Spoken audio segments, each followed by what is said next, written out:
Hi, I want to take a moment today to talk about a new guide that I just wrote, put out there. It's 16 pages and it's called the Ultimate Brain Changer Guide.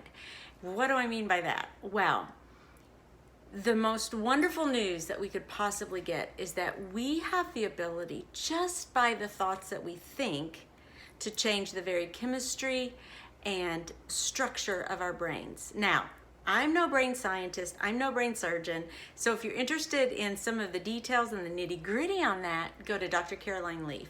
Her ministry, she delves into the scientific research and all the case studies that actually support that. It's kind of like the world is catching up, science is catching up to what are solid biblical truths already.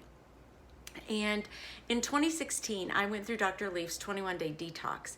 Totally changed my life. You know, there's a scripture that tells us as Christians that we need to take every thought captive, and we bring that into the obedience of our knowledge of God. And what does that mean? What does that process really look like?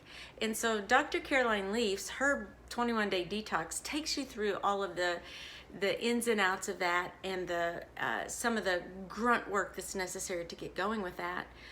But I'm kind of on maintenance mode now, and I have a pretty good grasp of what I'm thinking about, and I'm very fast now. I have an increased sensitivity to what I'm thinking about, and so I'm a little quicker to actually recognize when I'm having what we would call a toxic thought or a self-limiting thought, because the thoughts actually direct our behavior.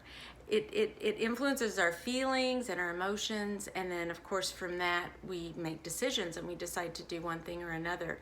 So our thoughts are so powerful, and there's a reason that we're supposed to take those thoughts captive, because we don't want to sit in defeat as Christians. We have the mind of Christ, and that should count for something. What does that really mean?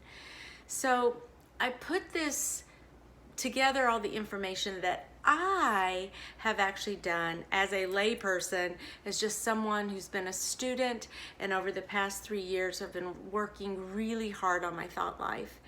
And I break it down into 3 easy steps. Basically, number 1 is you've got to recognize when you have a toxic thought. When I first started, I had so many toxic thoughts that it was totally overwhelming. I was distressed, depressed, going through menopause. My kids were leaving, just a seasonal changes that are normal, but sometimes they come with a lot of bumps and bruises. And it was at that time that I was overwhelmed with toxic thoughts, fear, rejection, you name it. And that's when I started weeding through them and saying, wait a minute, I need to take each one of these and analyze it, dig a little bit deeper, and figure out what this is all about. So therein lies the first truth about this method. It's not easy, and it will take time. It's a habit. You're actually training your brain, you're training your mind to a new way of thinking. And it requires some emotional energy. It requires dedication every day in order to set the tone for your day, and then to start recognizing those thoughts as they come in. And then we have to be able to reject those thoughts and say, no, this is not what I'm going to focus on. Because whatever we focus on is what influences our emotions and feelings, and then consequently our behavior. So it's a very interesting dynamic. But one of the things that Dr. Leaf said that has always stuck with me is that your thoughts take up mental real estate. And that's kind of an odd thought. At least it was at first. I thought, well, that's kind of weird, because I always thought that our brain, did something with our thoughts, but it's really the opposite of that. And I teach Spanish, so I'm even bringing some of what I'm learning into my Spanish classroom, just as far as the attitude for my students in learning Spanish and the repetition that's required, and how if someone has ever told them, or if they've told themselves, I can't learn this language, this is too hard, no matter what I do, I can't get it, I'm too afraid to speak like that. All of those are toxic thoughts. They're also extremely self-limiting, self-defeating thoughts. So we don't want that, and it takes time to learn a new way. And just like I tell my students, what's going in your brain when you're learning Spanish, and through that repetition, you're building new pathways and new channels in your brain. And the more you train your brain to follow down those paths, the quicker and the more efficient and the better you'll become at actually recalling all of that. It's another way to learn. And so first, it's you got to recognize that something's maybe not quite right in your thought life. Maybe you're kind of sad, or mood swings. You think, oh, mood swings are just, I thought mood swings were just normal. They're not. We choose those, essentially. So from there, we've got, first we have to recognize the thought that are coming, and it's going to take some time and work, just like learning a language does. We're building those new habits. Second to that, we reject the toxic thought, and we recognize and say, not going there. I'm not going to focus on that. I'm going to focus on something else. I'm going to develop a new mindset. That's why my website is all about the mindset of gratitude, because it's extremely powerful mindset to start out with.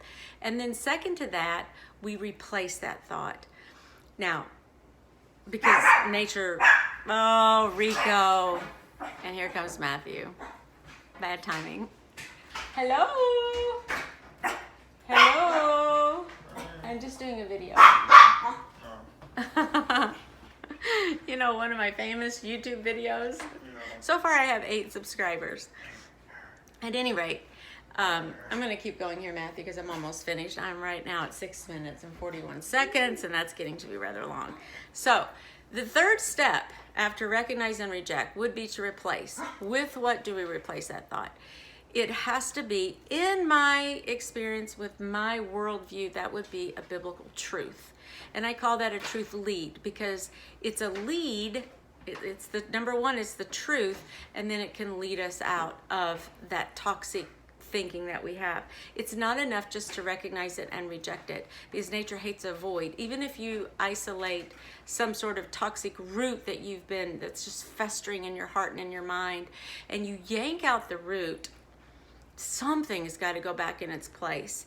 And then the theory here is that not only do you replace it with a truth lead, but then you begin to foster that new truth. You spend your time on that new truth. You use your mental energy to focus on the truth, and allow that to to build those new tracks in your brain, and then to change your emotions and your feelings, and then to take you into a new direction, which will influence your behavior. So if you're interested in getting my guide, it's absolutely free. It's I think 16 pages. I take you into detail into step 1, 2, and 3 of how to do that. I also have a free guide on gratitude and what we can do, literal action items that we can do to foster that attitude of gratitude.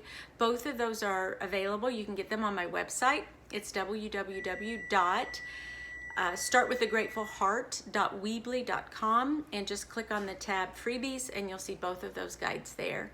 Also, I've been working on studying, researching menopause a little bit, and I've got a survey out. Would love it, ladies, if you could participate. That you don't have to be during or post menopause, doesn't matter. Just some of it is just your thoughts on menopause, and I'm trying to gather some data. I'd like to have at least maybe 25, I think I'm getting close to that now, participants, so that I can kind of see what people think about that.